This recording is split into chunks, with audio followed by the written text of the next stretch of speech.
I've got a lot of prior engagements that I'm going to actually adhere to, so it's going to take me about 12 months to wind down, I think. I was diagnosed when I was 50 with Alzheimer's and vascular damage. I'm now 55.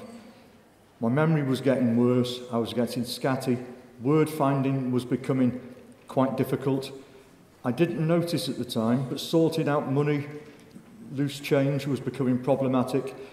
I was paying with notes and coming home with pocketfuls of change, which the wife didn't mind. I can't cross roads anymore on my own. I've forgotten how to write. I don't always recognise my family and friends, and I struggle with sleep, balance, and as I said, words and mobility. At diagnosis, we felt very lost and alone.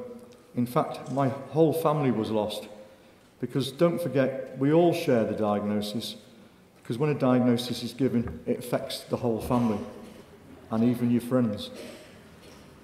We were literally prescribed non-engagement, told to sort out a will, power of attorney, get my affairs in order, and I hope you're not working.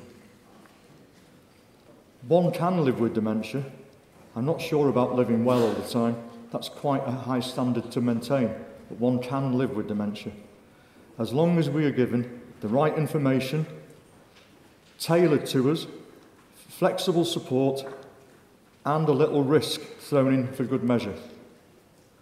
We can learn to adapt. We need more support for the thousands of carers, more funding for research, better signposting to services, and we need services expanding across the UK. It shouldn't be a postcode lottery.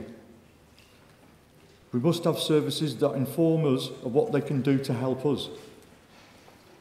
Before any service is set up, we should be included and talking to the very people that will be using the service.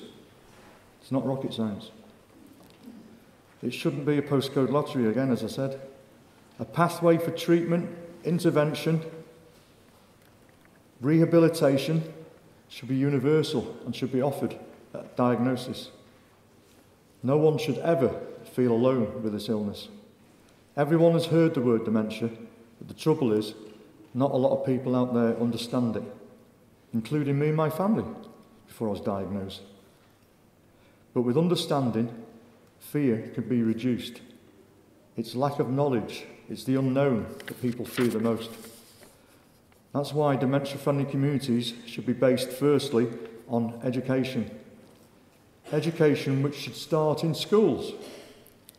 So no more misunderstanding and stigma about the illness would then exist, because the children grow up knowing all about dementia. Children are our future and an important asset, and they shouldn't be left out of a dementia-friendly community. Dementia is about real people and real families. Maybe even relatives that you've got here today, or relatives you have at home. The 2020 vision has to be completed, finalised, and achieved to better support the 1 million+ people out there that desperately need our help. And that's what we're all here to learn about today. Thank you very much.